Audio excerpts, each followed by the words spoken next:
Şimdi Mağazanlık'ın kitabı çıkın, Ağabaydın kitabı çıkın. Biz ekibin yaşlarımızın arasına çıkıp böyle okudunuz. Çünkü biz mağazan çıkarmasını nasıl etsek, Ağabaydın çıkarmasını birinci Orta Aziye'de sabiz biz.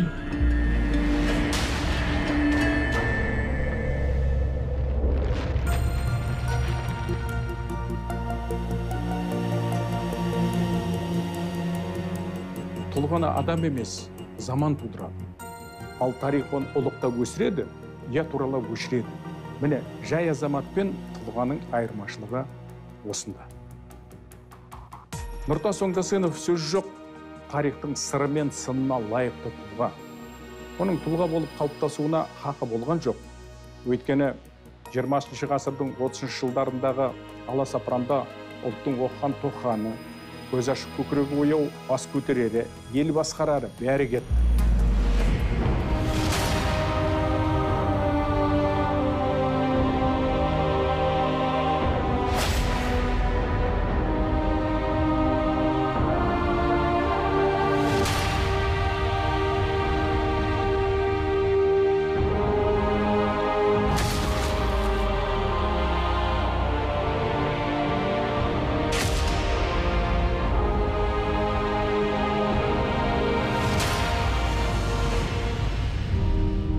Оңдасынов солардан кейін 1938 жылы билікке келді.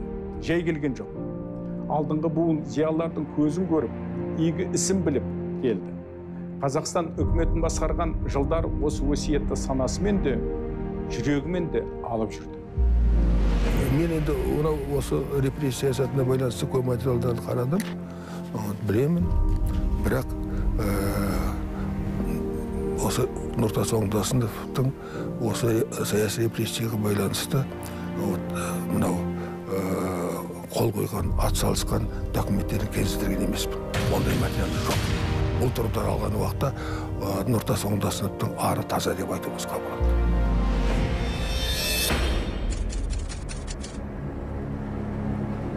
Мен үш нәрседен тазамын.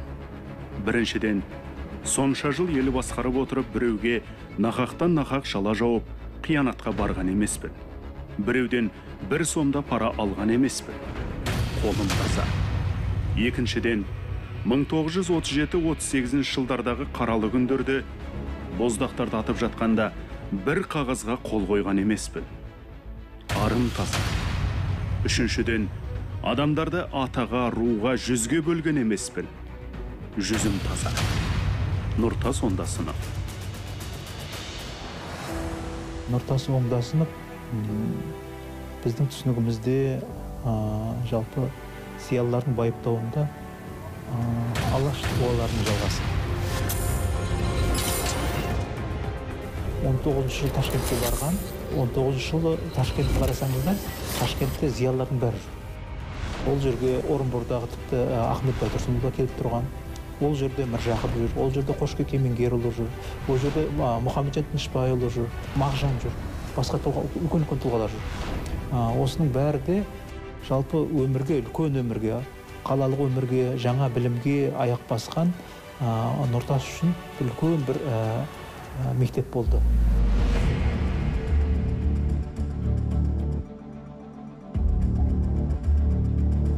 Біздер соғыс жылдарының балаларымыз. Шаяхметовті, Нұртас Оңдасыновты біліп өстік жастайымыздан. Сонау орман шаруашылық техникумын бітіргеннен кейін басшылық қызметке араласып, халыққа еткен еңбегі зор екенін білеміз. Өзінің жағдайын ойламай, халықтың жағдайын ойлау деген осылардың мектебі.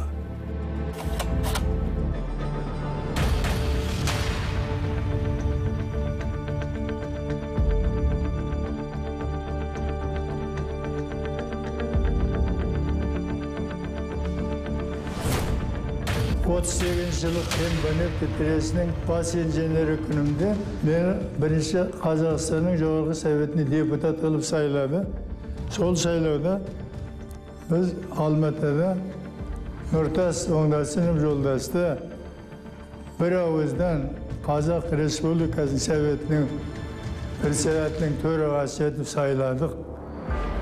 Сол уақытта мен Нұрекеңе барып, енді Атыраудың жағдайын, мұнайдың жағдайын таныстырып, айттым, Нұреке, біздің Қазақстанның байлығы мұнайда ғой, осында еңбек етем, ал біздерге көмекші болыңыз деп, өзімше бір жағынан шақырған болып кеттім. Қазақстанда металл өндіретін бірде-бір кәсіпорын жоқ еді. Осыны еске ала отырып, келешекте халық шаруашылығын үздіксіз металмен жабдықтап отыру мақсатымен 1942 жылы Самарқан поселкесінде, қазіргі Теміртауда республиканың күшімен тұңғыш қазақ металлургия зауытының құрылысы басталды. Құрылыстың жүрісін бақылау Қонаев Жолдасқа жүктелді. В новогоднюю ночь 45-го года страну облетела радостная весть о рождении казахстанской стали. Негізі Сәтбаевтың идеясы. Сәтбаев айтады, онда сыныпқа қара металлургия зауытын неге салмаймыз өзімізден? Бізде шикізат көп. Біз оны басқа елден тасып жүрміз. Одан да біз өзімізден салайық деп. Онда жерін таңдаңдар дейді. Содан жер таңдалады, Қарағандының қасындағы Самарқанд деген көл бар. Оған су керек қой заводқа. Содан салынды. Бұл темірдің тауы болады әлі, біз бұл жерде темірдің тауы тұрады бұл жерге. Сондықтан Теміртау болсын деп, сол атында қойған Нұртас Оңдасыновтың өзі. Жаңағы металл өндірісін дамытудағы еңбегі, әсіресе Теміртау қаласында, Кентау қаласында, одан кейін барып Қаратау қаласының өнеркәсіп өндірістерін дамытуда сіңірген еңбегін айта кетуіміз керек. Одан кейінгі жылдары мұнай өндіру саласындағы еңбегі өте мол. Маңғыстау өңіріндегі жаңа кен орындарын ашуы үлкен ол кісінің қызметі деп атауға болады.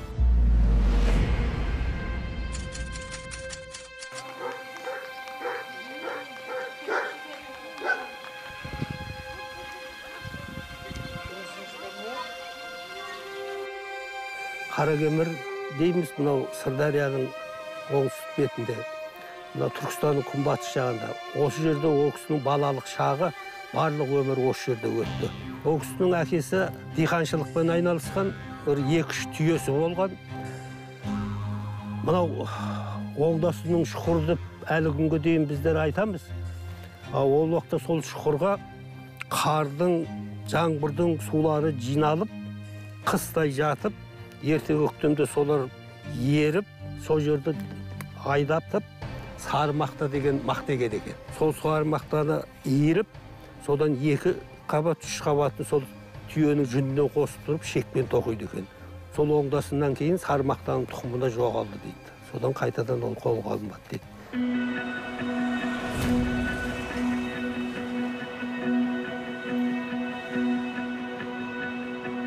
Ол кісінің ең үлкен Түркістанға жасаған жақсылығының біреуі Арыс Түркістан каналының салынуы. Түркістан бұрын Қарашықтан бір өзен су ағатын, арғы бетінде Қарсақтыдан бір өзен су ағатын, одан кейін бұлақтар керемет көп болатын. Барлығы егінді бәрін соменен суаратын. Сол сулардың бәрі тартылды.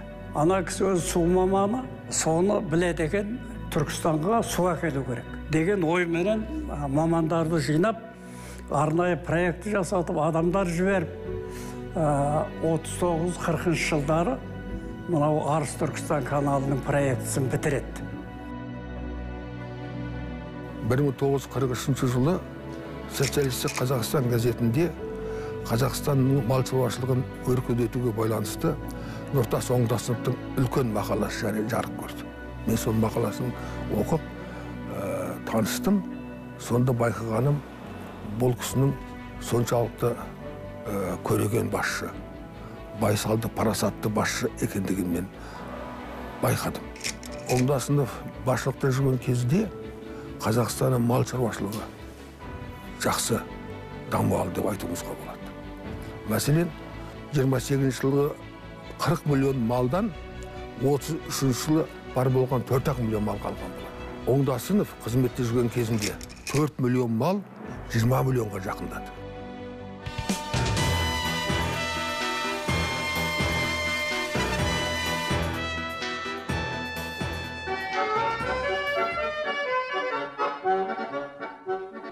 Оңтүстіктен арқаға барар болсам, жол салынды шөлінен бет бақта. Байтақ жерінің оңы мен солын ең қысқа жолмен түйістіру қазақ халқының ғасырлық арманы болатын. Бұл мәселе соғыстан бұрын көтерілгенімен, Мойынтұшу темір жолы құрылысы 5 жылдық жоспарға сәйкес тек 1946 жылы басталды. Бұл құрылыс халықтық әдіспен жүргізілді. Оған Қазақстанның барлық облысы қатысты. Мәскеу Қазақстанның темір жолдар үшін қаражат бөлмей қойған кез. Соған қарамастан бізге тек рұқсат беріңдер, шойын жолды өзіміз-ақ саламыз деп орталықтан рұқсат алып, Мойынтұшу, Қандыағаш-Ор, Ақмола-Павлодар, Өскемен-Зырян темір жолдар салынды. Жол құрылысына тек қазақ жігіттерін ғана қатыстырып, 16 000 адамды жұмыспен қамтыған. Қарағандыдан шыққан көмірді оңтүстікке алып келу үшін Россия арқылы алып кеттік. Кейде 15-20 күнге дейін жолдың уақытысын алатын болған. Ал енді осы Мойынтұшу темір жолы оңтүстікке, солтүстіктен жеткізетін тек қана көмір емес, барлық өнімдерді 3-4 күннің көлемінде жеткізіп отырған. Құтты жерге айналды деп тұрады, мұңарам мен сырғанап, сағынсам.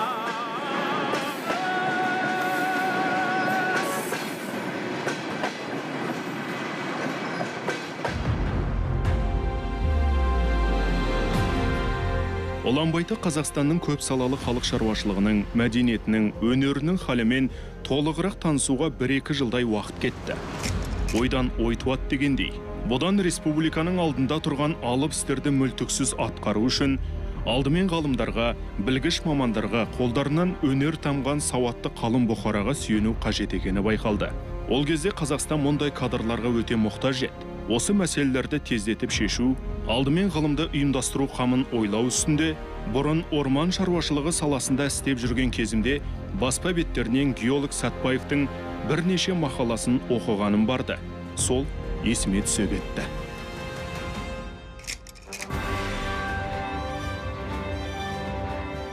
Ол кезде жазылғанда істеп жүрген, оның кейін сол Қаныш Сәтбаевпен кездесіп, оның бүкіл ішкі дүниесін, бүкіл болмысын, бүкіл табиғатын, білімін, ілімін, әбден бәрін білгеннен кейін Қанышты өзіне тартып, сол академик болмаса да, академик етіп, анау Москваға барып отырып, академияны басқаруға бірден бір кандидат етіп, оның кейін санын өткізеді. Сәтбаевқа мынандай айтқан сөзі бар. Сен қазақтың ғылымын көтер, ал қаражаттан мен осы орында отыратын болсам, сен қам жемейсің деген сөзі бар өзінің. Тура солай болады. Соғыс жылдарының өзінде 16 ғылыми зерттеу институтын ашады. Мінекей соның нәтижесінде ақыры 46 жылы ғылым академиясы жеке Қазақстанның құрылады ғой. Тұңғыш президенті Сәтбаев болып сайланады.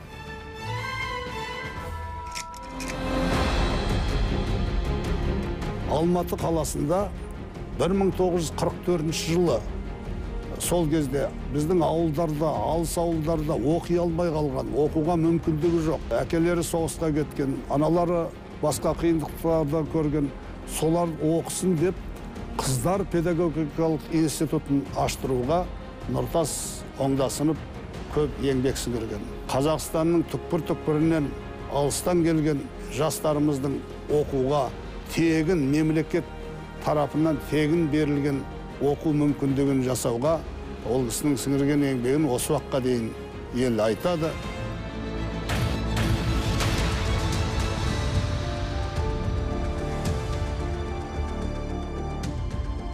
Оңдасыновтың Қазақстан үшін жасаған еңбегі еренген. Оны ешкіммен, ешқайсымен салыстыруға болмайды. Өйткені ол консерваторияның ашылуына да, қаншама оқу орындарын қазақтың білім алуына, өзгеменен байланысуына, сөйленген қазақтың бұрыннан келе жатқан ата, баба салтын сақтауына ерекше үлес қосқан адам ғой. Бұның еңбегін шын мәнінде бағалау керек.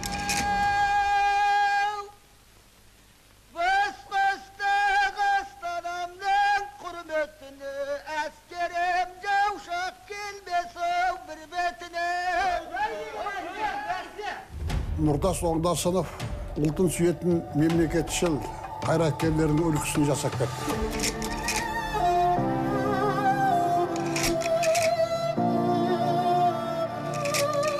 ол көптеген облыстық филармониялардың ашылуына себеп болды. Бәрін ұйымдастырды. Оперный театрдың негізін қалады. Және бүкіл облыстардағы ансамбльдерді құру, оркестрлерді құрудың бәрі осы Нұртас Оңдасыновтың қолдауымен болып жатты. Мемлекет басқарып тұрғанда ол Қазақстанды озық үлгідегі республика айналдырып кетті мәдениет, тарих саласынан. Абайға орнатылған ескерткіш. Ол қазақ жеріндегі қайтқан қаздай тізілген зәулім үйлерге қарап, өз арманының жүзеге асқандығын паш етіп тұрғандай. Бұл кісінің өзі Мұхтар Әуезовтен сабақ алған, мәдениет әдебиеттің екенін жақсы білетінін білеміз. Өнер адамдардың көбісін берген көмегі зор. Мысалы, Хакімжан Наурызбаев сол кішкентайынан Қостанайдан тауып әкеліп, сол кейін үлкен өнер азаматы болған. Осында өзіне көмектері көп Оңдасыновтың. Сол соғыс жылдары Мосфильм, Ленфильмді Өзбекстанға кетіп бара жатқан жерден орысша қалдырып, соларға жағдай жасап, осы жерде 10 шақты фильм түсіріп, сөйтіп көмектескені білеміз. Дүние үлкен көл, заман соққан жел, толқын ел нәсібін алып келеді. Қайда апарат, ұлы күндерге, бақытты күндерге апарат. Қазағым, жұртым менің. Нұрекеңмен мен 9 жылдан аса қызметтес болдым.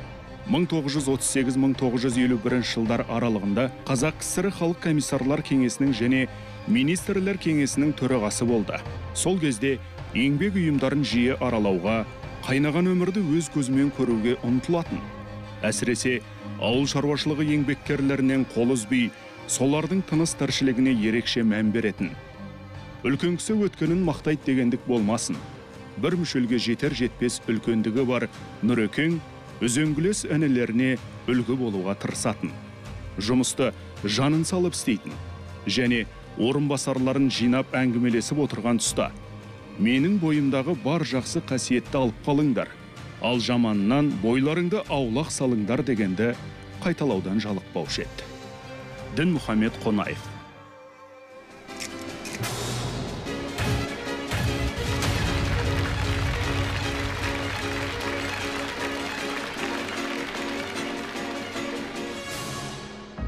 «34 жасында Халық комиссарлар советінің председателі болу, үкіметті басқару, ол оңай шаруа емес. 13 жыл бойы табан аудармай, Сталиннің өте сондай жоғары сеніміне ие болған. Екінші дүниежүзілік соғыс кезінде соғыстағы жеңуге басты себеп адам жағынан да, әскер жағынан да, қамтамасыз ету жағынан да, соның бәр жағынан қазақ елі, Қазақстан ең басты рөл атқарған. Және де ол Сталиннің тапсырмасын әгі бір ордажық адам болып, не айтса да соның бәрін орындап, асыра сілтеп орындаушы емес, ол қазақ халқының пайдасын, қазақ халқының мүддесін, қазақ халқының бүкіл арман, мұңын, қазақ халқының ахуалын қарап отырып барып, орындаған үлкен басшылардың бірі.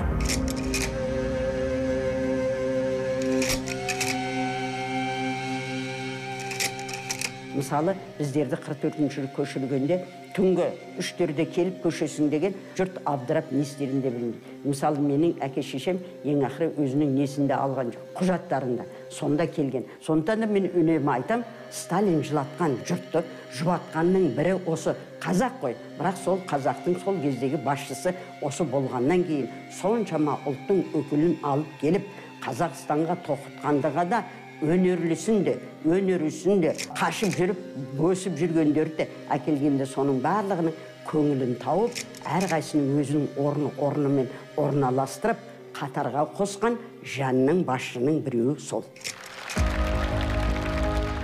Тарихи тұлғаның тарихтағы орны не?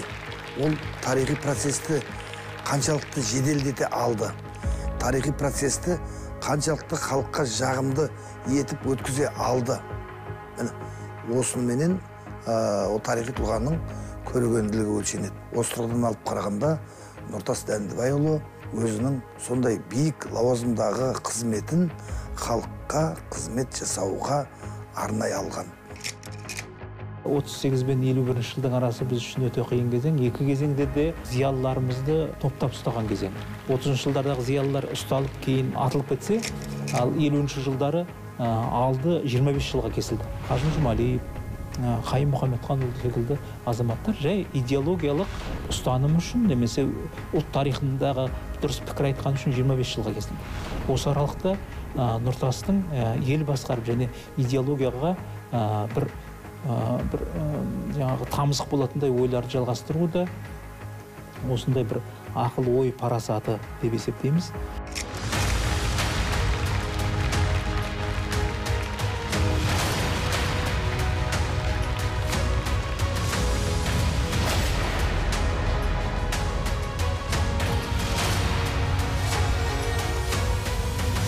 Сол кездегі одақ басшылығының Қазақстанның кейбір өңірлерін көршілерге беру саясатына қарсы тұру. Сол үшін де республика басшылығынан сонау шалғайдағы Гурьевке бүгінгі Атырау аударылуы Нұртас Дәндібайұлының бір басына түскен азаматтық жүгі ғана емес, қаймана қайраткерлігі дер еді.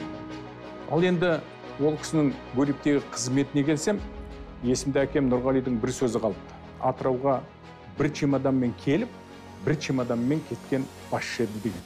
Әрине, бұл сөздің түбінде үлкен ой, тұңғиық тәлім жатыр. Оны өз басым қуыс күн, өтірік мадақ, ем мал жинаудан аулақ болған басшыға деген бүкіл атыраулықтардың риясыз ризашылығы деп қабылдадым. Нұртас Дәндібайұлы оңдасынып 55 жылы Атырау облысына келгенден кейін осы үлкен мұнайдың әңгімесі басталды. Бүгін Қазақстанның миллиардтаған байлығының негізін осы Атырау облысында Батыс Қазақстанда қалаған азамат үлкен қолдау берген, облыстық партия комитетін басқарып отырып, қолдау жасаған, осыны іске асырған, ұйымдастырған адам осы Нұртас Оңдасынов еді. Мен шынын айтар едім. Сол кездерде 1958-60 жылдарда, тіпті 61-62 жылдарда жаңағы Гурьев облысында, Батыс Қазақстанда мұнайдың зор мүмкіндігі бар екеніне Мәскеуде сенбейтін, Алматыда сенім білдірмейтін.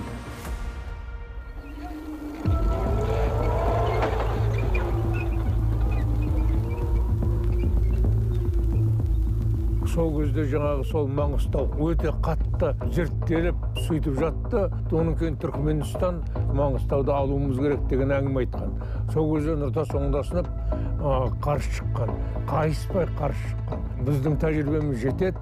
Доссорды, Мақат кен орындарын игерген елміз. Сондықтан оны біз өзіміз меңгереміз деп Маңғыстауды Қазақстан құрамында қалдырған.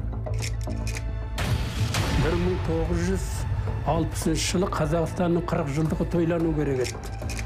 Хрущев келмей қалып, 61 жылы 24 тамызда тойланды. Ана Димаш Ахметовтың Сталиннен Горбачевқа деген кітабы бар. Сонда айтады, Хрущев сол қонақасыда кешке таман көңілсіз болды, тұрып кетіп қалды дейді. Демекең ашып айтпайды. А оның себебі бұлай болған. Ана қонақасы беріп отырғанда Хрущев қолына бір рөмке арағын алып, Оңдасыновтың жанына келіп, мінекей сен Шаяхметов екеуің бәле жыл Қазақстанды басқарғанда, мынау мақта егетін 3 ауданды Өзбекстанға бермедіңдер. Сендер мақта егуді білмейсіңдер, а өзбектер білет.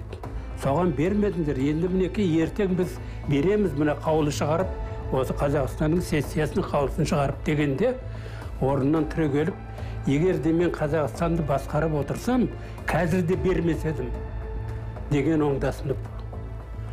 Оны қорқақ адам айта алмайды дейді. Қазақ жерін әртүрлі жағдайға түсіретін кезде ол кісі Хрущевқа қарсы әр мінбелерден сөз айтып, өзінің бар ықпалын жүргізіп, Мәскеудегі таныстар арқылы да қыспаққа салып, сөйтіп отырған тұлға Оңдасынов болады. 62 жылы Хрущевпен өте жаңағы қиын жағдайда олар сол қызметін тастап кетеді. 58 жастағы Оңдасынов өмірінің соңына дейін сол ширек ғасырдан астам уақыт бойы өзінің үйінде отырады, Мәскеудегі үйінде. Тағы Қазақстанда тұруға рұқсат бермеді дейді. Міндетті түрде Москвада тұрасың деп. Содан жаңағы вагонға жаңағы немізді арттық дейді. Соған төлеуге ақша таппадым дейді. Содан әйелімнің інісі Москвада дәрігер еді дейді. Содан ақша алып, сөйтіп Москваға көшіп кеттім дейді. Сонда өзі туралы ештеңе ойламаған. Өйткені Москвада тұрды 3 бөлмелі үйде. Одан басқа бұның бірдеңесі болған жоқ.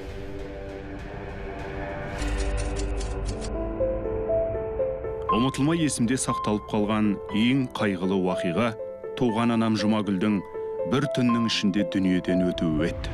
Сөйтіп, бір түнде дүниеден өткен Жұмагүлдің жетім ұрпақтарын өгей анамыз Дәрігүл өз тәрбиесіне алды. Туған ананың жөні басқа ғой, бірақ біз ол кісіден бір ретте өгейшілікті сезген емеспіз. Күндер өтіп жатты. Анау-мынау дегенше мен 7-8-ге келіп қалыппын. Бір күні шешем бір табанан пісіріп, оның үстіне бір сом ақша қойып, таза орамалға орап, мені жетектеп 7-8 шақырымдай жердегі мешіт имамы Керімқұл молдаға алып барды. Сәлемдесіп болғаннан кейін шешем, молдеке, біздің көп жанды үйімізде бірде-бір сауатты адам жоқ. Біз болсақ қартайдық. Мына кенжетайымыздың еті сіздікі, сүйегі біздікі дегендей, қалай болғанда да қара танытып, келешекте ата-анасына Құран түсіре алатындай етіп, сауатын ашып беріңіз деп өтініш айтты. Сол күннен бастап, менің ата мен ана, содан кейін келе халық алдындағы перзенттік парызым, жауапкершілігім басталған еді.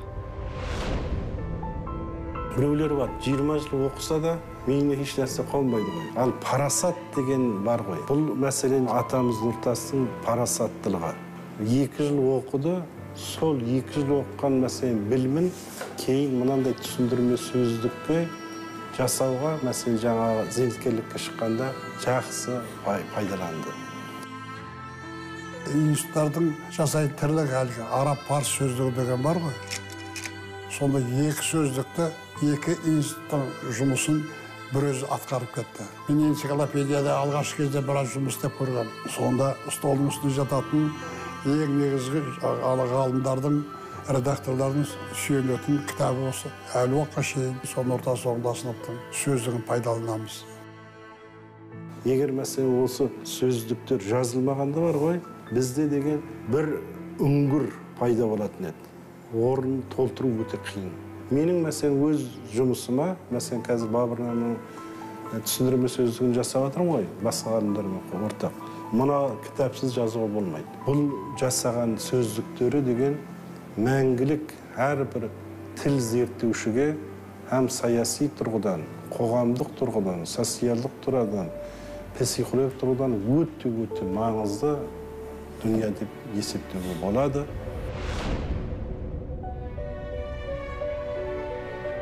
Ол кісі 4 томдық еңбек жазған, негізі арабша парша түсіндірме сөздік, парша қазақша түсіндірме сөздік. 2 томнан, бірақ паршаның 2-ші томы баспада жатқанда жоғалып кетті. Өте өкінішті жағдай. Мен ол ойыма түссе, кәдімгідей жүрегім ауырады. Ол кісінің инемен құдық қазғандай отырып, өзі Ленин кітапханасына барады, сол жерден материалдар жинайды, содан келетті үйіне келіп отырып оны жазады, мінекей. Сөйтіп 25 жылын арнаған еңбектің жаңа парша қазақша түсіндірме сөздіктің 2-ші томы жоғалып кетті солай. Бауыржан Момышұлының орта-соңында сыныпқа өкпелейтіні бар. Сен неге өзіңнің қызмет істеген кезің бойынша естелік жазбадың деп өкпелейтіні бар. Енді Бауыржан Момышұлының сөзі, айтқан назы, өкпесі орынды да болар. Бірақ естелік жазуға уақыт келмеген еді. Сондықтан да бұл кісі өзінің бос уақытын ғылым жолына арнады.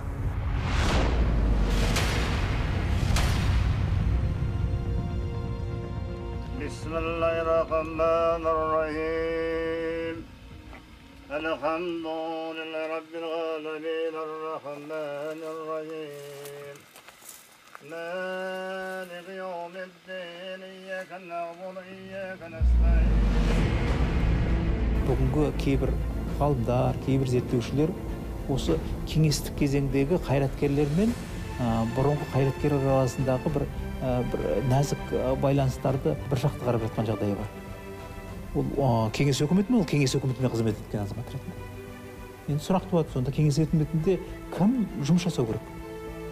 Әлихан Бөкейханның 17-18 жылдары, яғни большевизм жеңе бастаған кезде айтқан, өзінің шәкірттеріне айтқан өсиеті бар. Айналайындар, большевиктік биліктің жеңгені белгілі болды. Сендер жаңа өкімет платформасына шығып, отқа қызмет етіңдер. Нұртастың еңбегі нәтижесі міне осы Әлихан Бөкейхан арманының немесе өсиетінің бір орындалған секілді.